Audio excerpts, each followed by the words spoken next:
Wa ammal fi'lu fahuwa fil lughati al hadas. Fi'il dari segi bahasa maksud dia peristiwa, perbuatan. Wa fi istilahin nahwiyin, di sisi ulama nahwu, kalimatun dallat ala ma'nan fi nafsiha. Sama juga. Fi'il ni kalimat yang menunjukkan maksud kepada diri dia. Kalau kita sebut qala, berkata. Berkata ni menunjukkan kepada diri qala tu sendiri, bukan kepada kalimat yang lain.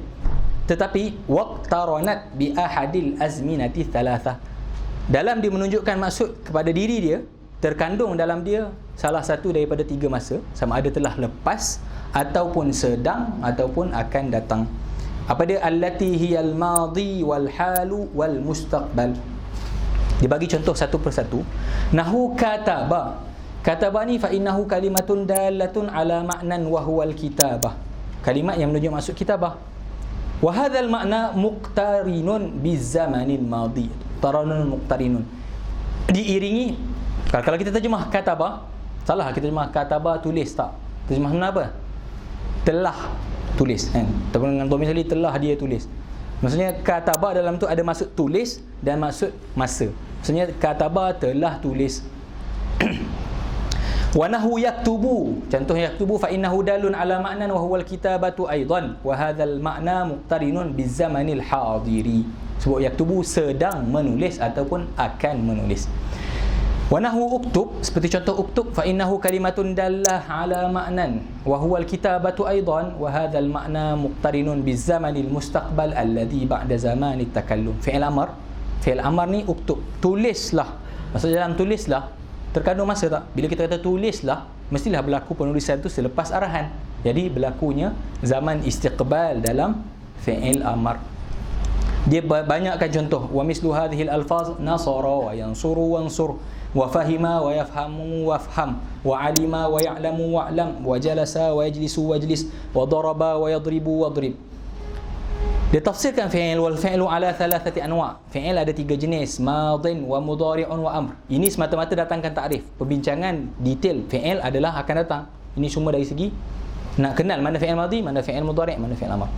Fal madhi ma dalla ala hadathin waqa'a fi zaman alladhi qabla zaman at-takallum. Fi'il madhi adalah perbuatan yang berlaku yang menunjukkan di atas satu peristiwa yang telah berlaku pada masa sebelum berkata. Qabla zamanit takallum. Contoh kita sebut qala, berkata. Maksudnya berkata tu berlaku sebelum dia bertutur. Itu kita panggil fi'il madhi. Nahu kataba wa fahima wa kharaja wa sami'a wa absara wa takallama wa astaghfara wa istaraka. Dia datangkan contoh sulasi, dia datangkan contoh rubai, dia datangkan contoh khumasi. Kita tak bincang, itu perbahasan saraf. Wal mudhari'u ma dalla ala hadathin yaqa'u fi zaman at-takallum aw ba'dahu. Fi'il mudhari' ini adalah fi'il yang menunjukkan di atas satu perbuatan, sama ada perbuatan tersebut berlaku ketika dia bertutur, aku sedang berkata, atau aqulu, aku sedang berkata, ataupun akan berlaku, sa'aqulu, aku akan berkata. Contoh nahu yaktubu wa yafhamu wa yakhruju wa yasma'u wa yansuru wa yatakallamu wa yastaghfiru wa yashtariku.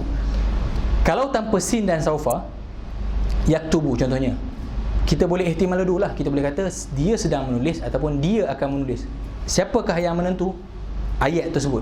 Kita tengoklah dalam ayat tu agak-agak dia nak masukkan sedang ataupun akan. Kalau tanpa sin dan saufa, bila ada sin dan saufa, confirm akan berlaku. Tapi tanpa sin dan saufa, kalimat tu ihtimalu, kemungkinan sedang, kemungkinan akan. Wal amru ma dalla ala hadathin yutlabu husuluhu ba'da zaman takallum. Fi'il yang menunjukkan di atas satu perbuatan yang dituntut berlakunya perbuatan tersebut selepas pertuturan tadi dituturkan. Contoh qum, berdiri. Orang tu pun berdiri, bukan berdiri dulu baru cakap qum. Okey. Jadi zaman ada zaman istiqbal. Seperti contoh uktub, wafham, wakhruj, wasma', wansur, watakallam, wastaghfir, washtarik. Dia datangkan fi'il yang sama, dia tukar madhi, mudhari' dan amar.